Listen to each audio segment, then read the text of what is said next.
Now, the military high command on the trail of the killers of 4 officers and 13 soldiers in Delta State has relaxed the siege to Okwama and Okoloba communities, creating opportunities for some indigents to return to their ancestral homes.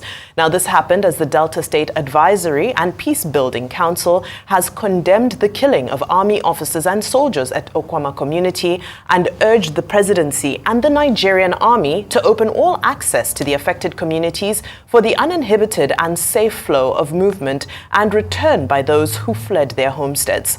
The heavy presence of operatives and we continue, where meanwhile it's a cry of hunger and starvation for residents of Ibomoturu communities in the southern Ijaw Council area of Bayelsa State as the military continues the manhunt for the killers of 17 soldiers in Okwama Delta State. Placing the figure of the dead at 50, the people also pleaded with the military to allow food and humanitarian aid into their communities. Oviotemi George has details.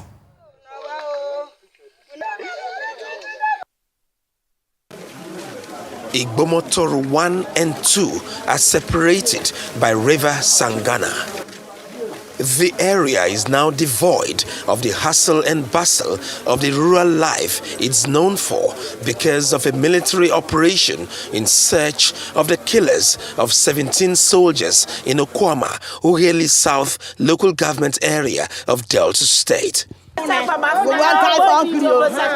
Igbomotoru 1, there are voices of lamentation about hunger and starvation over a halted agrarian lifestyle of economic sustenance. They did not allow anybody to move, to go to our fishing ports, our fishing, and even to go to our farms to get crops to eat.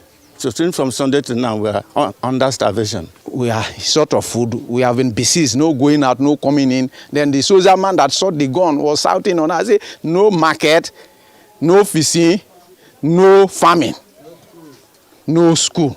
That was what we hear from a distance.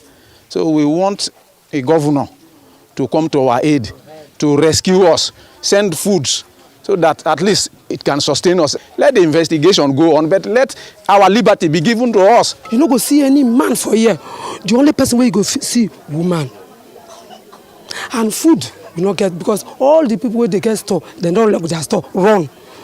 Local boat where they go in, they bring food stuff for us, then ban the boat to come into the community. So they not agree come. So even me, I'm talking here. Since morning, my brother not tell you lie. 1 cup of gari never enter my belly. We did for hungry. Arriving Igbomotoru 2, where there is a surveillance team, movement is a bit restricted because of ongoing military operations in the area. They mention a young boy which is called Amagben. That is what they mention. They don't want us to even move out. There's no good breathing. We cannot even sleep. Pursue us into the bush. There's no people in the community. All the leaders run away. The only person talking here as a spokesman is the only chief remaining in the community. And the elders are in starvation. No way to go bush. Everywhere is covered. The people who are dead are not yet found out all because some of them fall into the water, some of them was in the bush. The list of people are not yet made, but I know it is more than around 50 or 50, more than 50. I want to appeal to the military to see that, a crime that is committed, these are innocent people. Yes, I want to praise them for their professionalism by not coming to invade the community, kill innocent people and all that. I want to thank the Bayelsa State government, precisely the governor, for making arrangements to see how humanitarian aid could be sent into the community. An amateur video obtained from the internet gives strength to reports that due to fear, some youth, women, including nursing mothers and children, have taken temporary refuge in the forests of Igbomotoru. Who are the casualties is a big question, as one cannot independently confirm the identities of the dead in Igbomotoru until an official statement is released by the authorities. promising to be professional in the discharge of its duties, the army has also vowed to remain in Okwama and Igbomotoru until the masterminds of the national tragedy are arrested. Ovieteme George, Arise News. Right, well, joining us now is Navy Commodore Kunle Olawumi, retired. He's a former commandant of the Defense Intelligence College, Abuja, and former Deputy Defense Attaché to France. Now, Commodore Olawumi is currently the HOD of International Relations and Diplomacy Department at Christland University, Abeokuta, Ogun State. He will also comment on the released students of Kaduna State abducted by terrorists. Good morning and a very warm welcome to the morning show, sir. Good morning and thanks for having me. Well, Commodore, how did we get here that civilians would slaughter 17 soldiers? And in the Ohoro Forest, the Nigerian police force, they are also telling us that 6 of their men were killed. Another 6 are still missing. In Imo State, 2 policemen were also killed. What happened to police community relations, army community relations? How did, the people lose confidence in the security agencies that they will just be slaughtering officers? What is the way forward? Thank you very much for that question. Looking for a way forward is going to be a very hard nut to crack. The scene you are seeing in recent times has been long time coming.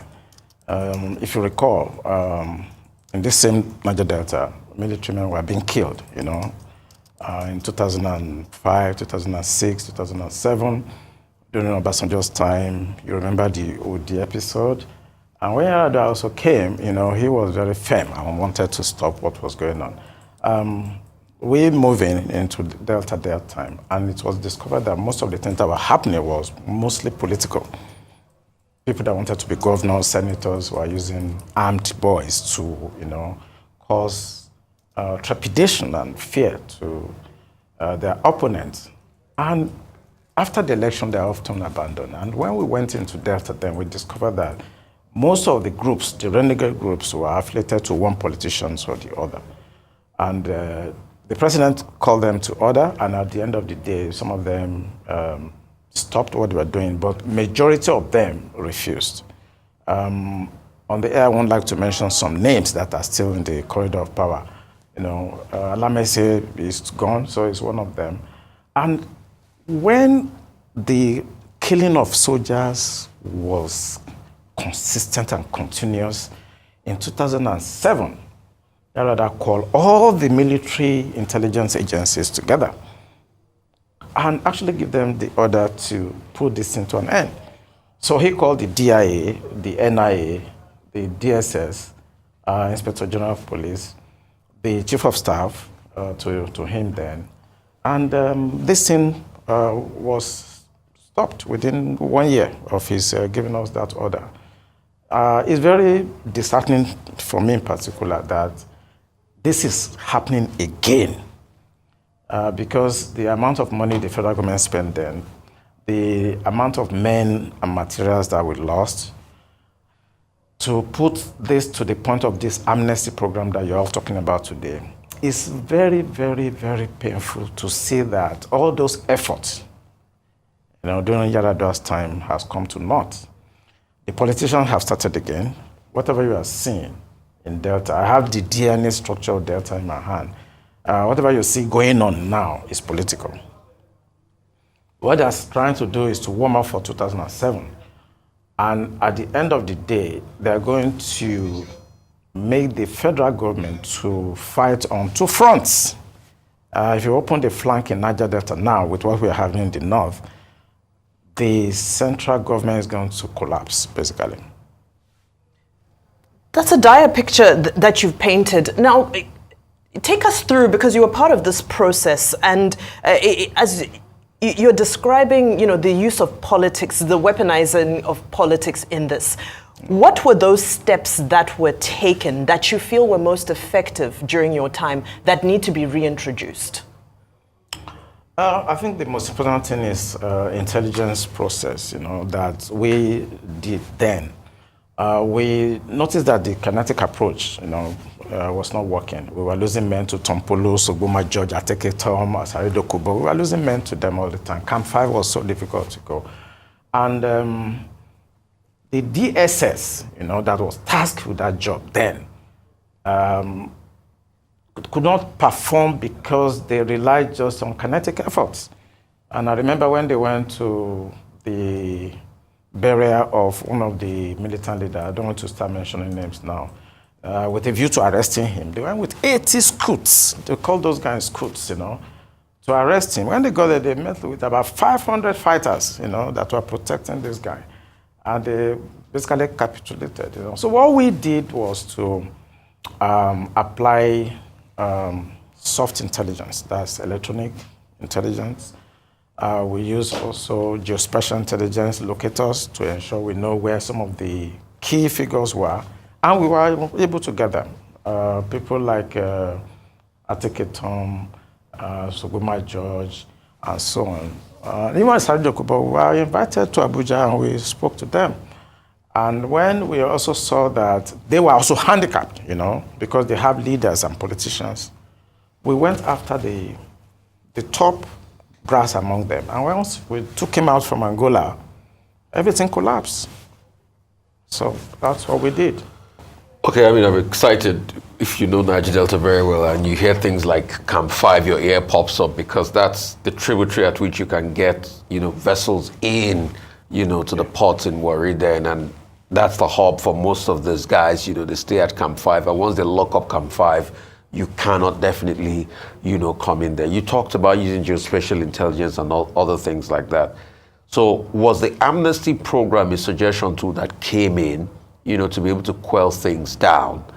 And when those guys were told, okay, get off there, the new economy was created for them, because that period also segued, most of those boys were also boys that segued into the fight from Warri then, Ekurede Shekiri fight and all of that. I don't want to go on, with like the names you had mentioned, but was the amnesty program to soften the deal then as we speak, number one? Number two, you talked about politics. Some other people have said this killing of the army might also be related to resource, and they've talked about the bunkering that is going on around there and the endurance angle to the matter. And the fact that hitherto part of those boys now have been empowered greatly by the state to be able to create a buffer, and there's a rivalry across the groups. Can you also just talk us through the rivalry? And also talk us through the level of complicity, by some of the forces, because at that time too, you guys who had problems of complicity, because as you guys then in the military had struck, a deal and orchestrated a plan, before you knew it, those boys in the creeks too were hearing all the things you were doing. Yeah, that's a multiple barrel question. So sorry, I get excited when I see it. Yeah, but I'm very clear about your questions. Let's talk about the amnesty. The amnesty program was something, as I tell people sometimes, that I designed personally, and we just pick it up from East Timor. We saw what they did, and we just basically copy. It's not anything big. But what I've discovered is that it's not being implemented. It's being corrupted completely. That's not what we plan. And the idea of amnesty, even though it came from the Defense Intelligence Agency, but it was guided by Yar'Adua himself. We had our options, option A, 2, 3, and Yar'Adua actually didn't want bloodshed. That was why everybody's enjoying what is amnesty, because we have the capacity at a time when they turned to DIA to focus on the issue. We actually got the capacity to take people out, whether in Nigeria or outside Nigeria. And when we had the option of taking somebody out in South Africa, Yar'Adua actually called us to order that he doesn't want bloodshed. It's better for us to take the people alive and get further intelligence. And actually, the idea of amnesty was reinforced by Yar'Adua's option. Otherwise, it was easy for us to just take people out anywhere they are. And the issue of military compliance, of course, it has always been there. I will not defend military on that. Even right now, military gets involved in bunkering activities. So that's not an issue. Every egg, there will be one bad person there. But military has always been complicit. Do you think that also hit up the tension as regards these current incidents with the factionalization and the splinter groups, of the cells? Yeah. As I mentioned, let's say arrogantly, that I have the DNA of Delta. Whatever is going on in Bematuru and some of this area, I know.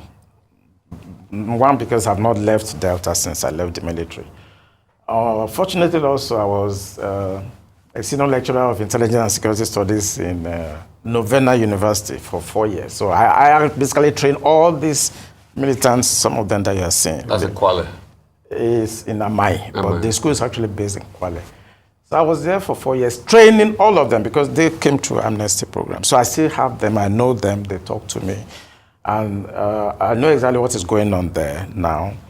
That's why I try to look at the big picture and say it is more political than economy. I want to risk something by telling you the involvement somehow of Tantita. The federal government, they're always making a mistake of trying to appease the militants or terrorists and so on. The guy that is being looked for right now, they should investigate. He has Tantita protection. Who is that? I don't want to mention his name. So, but Tantita is the one fighting them, and Tantita has been doing a good job. It's very complex. That guy himself was given part of the contract. Tantita project. So he also has the capacity provided by Tantita for him to actually protect. But when something went wrong somewhere and he felt aggrieved, he went there and did some of the things he did. But not alone. But this is not where we should start. These are intelligence. Some people want to back it up and say, is there proof for all of this? You want me to go to that place and take pictures? One major thing that people talk about is failure of intelligence. And you have background, in that area. Every time, even the military says, people should assist them with intelligence. Why is the intelligence always failing? Is it something with the way our security system is designed? Some people have said technology. We need to deploy technology. Is it a new concept that people are just talking about technology, when in other parts of the world we're so advanced? And do you think state police can help solve the problem? Because the state governors say, well, maybe if they control the security in their states through the instrumentality of state police, maybe there will be an improvement. So I go back to my original question about the way forward. Yeah, but you've asked 3 questions in one, and I was following. The intelligence failure is one of them. Yes. What people don't understand about intelligence is that the practitioners themselves don't have problem, because intelligence circle is basic. It's like economic 101. The direction up to when you disseminate, they're basic process. It's like mathematics, basically. But the point is that once you disseminate to the director, whoever directs that intelligent process, once you disseminate, your job is done. It is always politics. If I can tell you many processes that we have tried to do in the past that the politicians will just kill it. Once you finish from DHQ, the defense quarter, and if you pass it to them, there's nothing you can do after that. There's nothing you can do after that. We have had cases where we are supposed to go and pick somebody up in Brazil. Once that government left, the next government decided that no, we should kill it. So it's not that we fail most of the time. It's just because the political class, first of all, they are not as educated as they should. Most of them are not worthy of those offices because they can't even interpret technical data that you present to them. They can't even. They don't even have time. So I think we have a problem with the political class, not with intelligence failure. There are times also we provide intelligence, actionable intelligence, and they will tell us to stand down. You can't do anything. And something will happen later, and it becomes so disastrous and injurious to the nation. An intelligence officer will not come up and say, but we told them and they didn't do it. We just keep quiet and watch them. The intelligence failure and processes are something that has to do with political class, not the practitioners. If you go to DIA, go to DMI, go to DNI and Air Force, you will see a lot of information that will help in what we are trying to discuss, but they're not going to do it. The way forward I think we should look at the politicians in the Delta. They're about to start again, as they did in 2007, 2006. And this is to provoke the army or the military to make mistakes. And once they make mistakes, then it's going to inflame that zone to the point that, as I said earlier, the federal government may have to fight on two fronts, and that's not good for them. They shouldn't look at what happened recently. They should try to project and say, okay, let us quickly call those politicians to order now.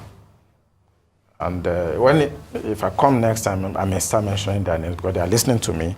They are trying to cause another problem and destroy all the effort of Yar'Adua in bringing amnesty to that area. Another way forward is that they should try to look at NDDC. Because that's one of the things we promoted, that's the recommendation we made. A lot of money has gone to NDDC. They should do a forensic investigation of NDDC because my friend in Delta told me that most of the money sent to that zone, that they are not seeing it. Corruption in NDDC and Ministry of Niger Delta and some of the agencies of government that are supposed to reduce the tension, hunger, and deprivation in that area. Everything has been done by the federal government, but the people that are implementing it are corrupt to the point that it is no longer efficient. And that's why that thing is coming up again. People are feeling the same way they were feeling in 2006, in 2004, where you are seeing the likes of Sobuma George. We have gotten to that point again because nobody is actually checking the NDDC. How are they spending the money? Okay. State police. I asked you about state police. I have written paper for General Said once on this issue of state police. But the way Nigeria is today, I will not recommend it now. It's desirable. We could have done it like 10 years back. But now Nigeria is so fragile, so polarized now, that all the indices that actually led to First World War, if you study First World War, they are here now. So I'm thinking if you start state police now, issue of nationalism, which is one of the elements, is going to be, it may facilitate, it may fast track the dissolution of this country.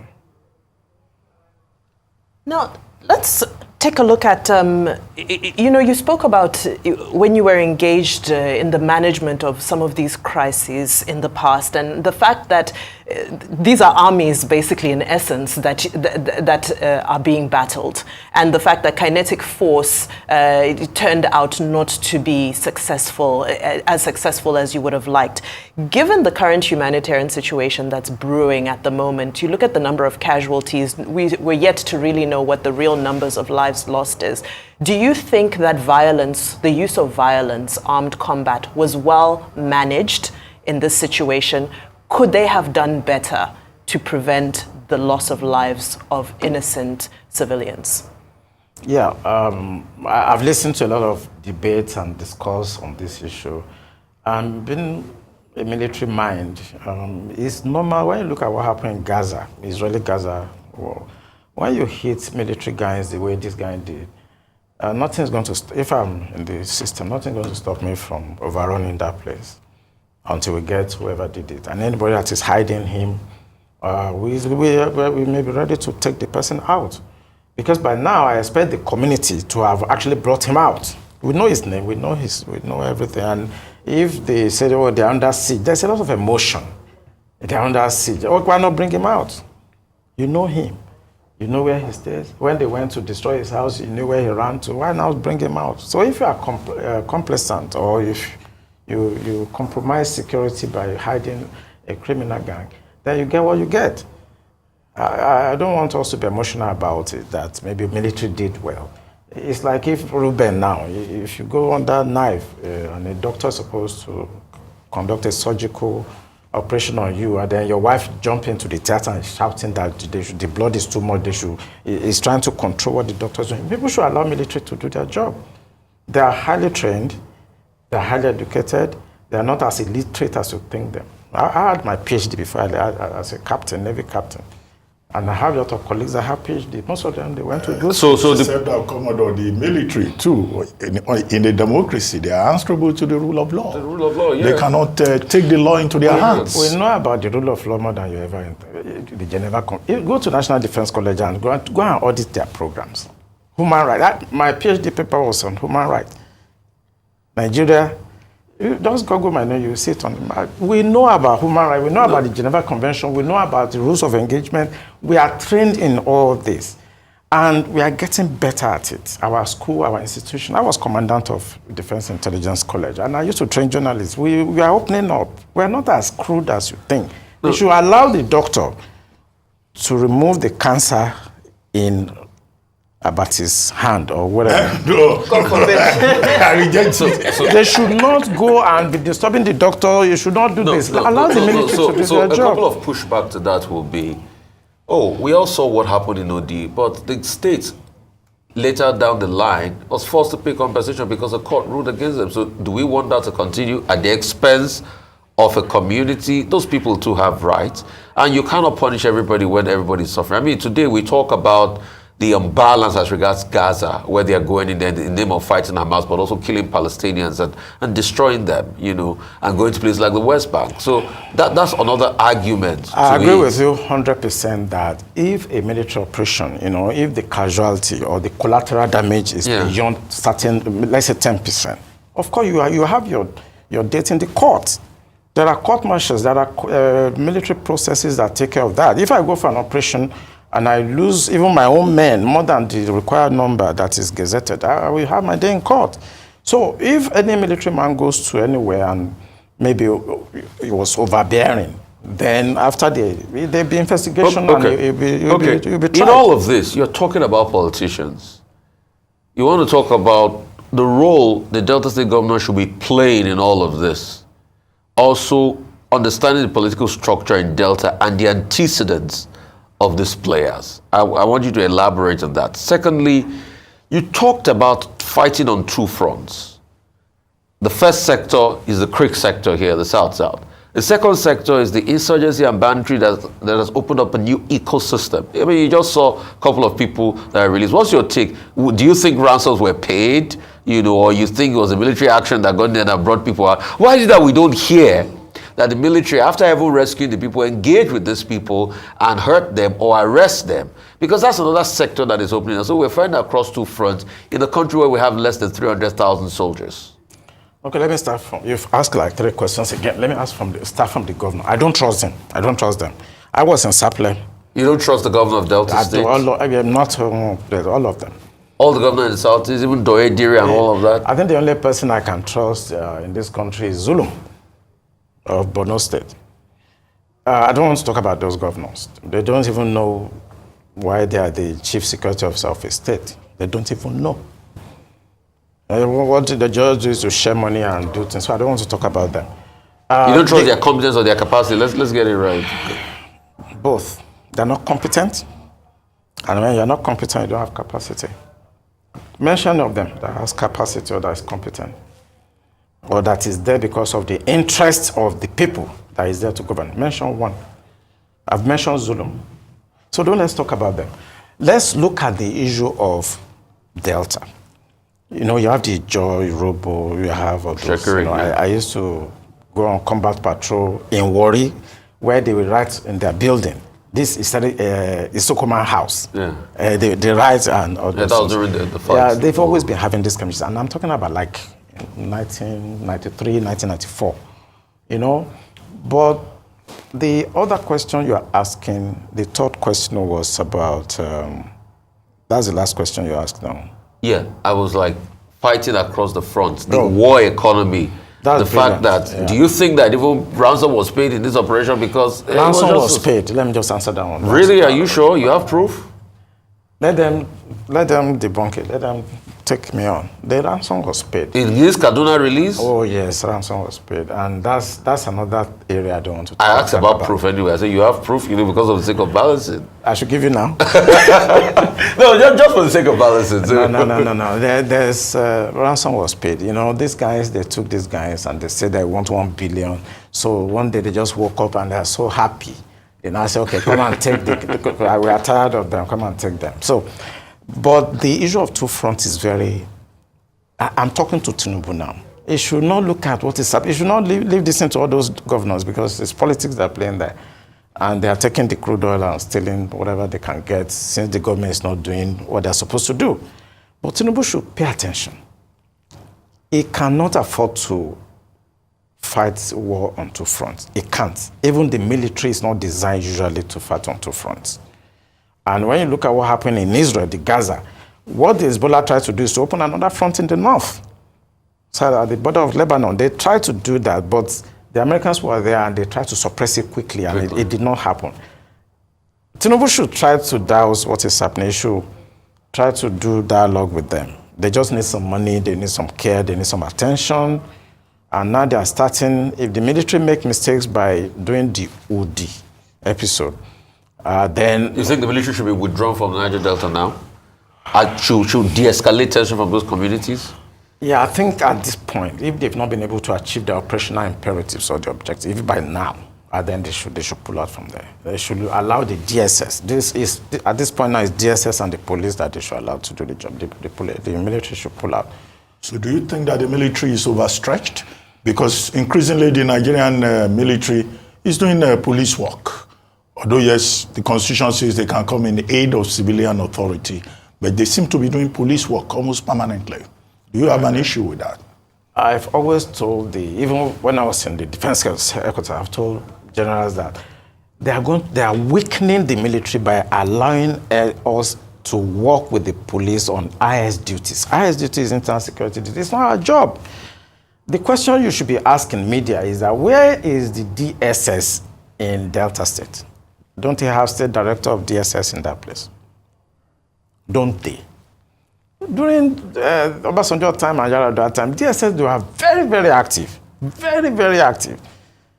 When we started prosecuting this Niger Delta issue, if you see what the DSS gave us, it was amazing. They were very proactive. They have schools, they have combat troops, and so they were very, very active. Where are they now? Somebody should be resigning from his job. Delta, don't they have commissioner of police? Will it be political will on the part of the Tinubu administration? That is the problem. Yeah, no, when you look at the way this thing runs, policy, strategic level, operational level, and tactical level, Tinubu has nothing to do with this one. If you are the director of DSS in Delta, so Tinubu should not tell you what to do.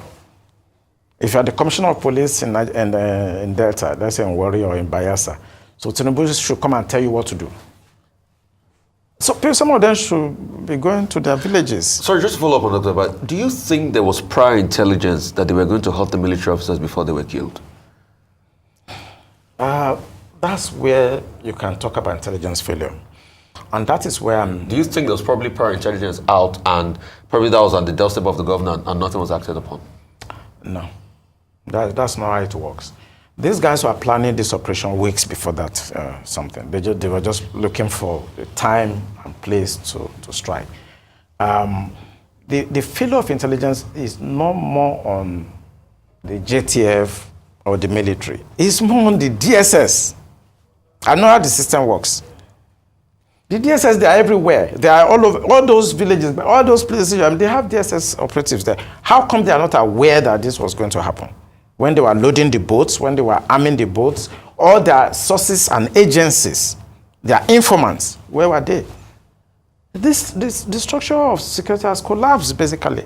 We get the information from DSS, in the DIA. All this operation I'm making out that we did, it is DSS that gave us the information to know where they are, what they are doing, because they have very active DSS in 2006, 2007. So are you probably saying that there was no information float of this possible attack out there anywhere? It's among the militants. If you want to ask that question, I want me to answer you.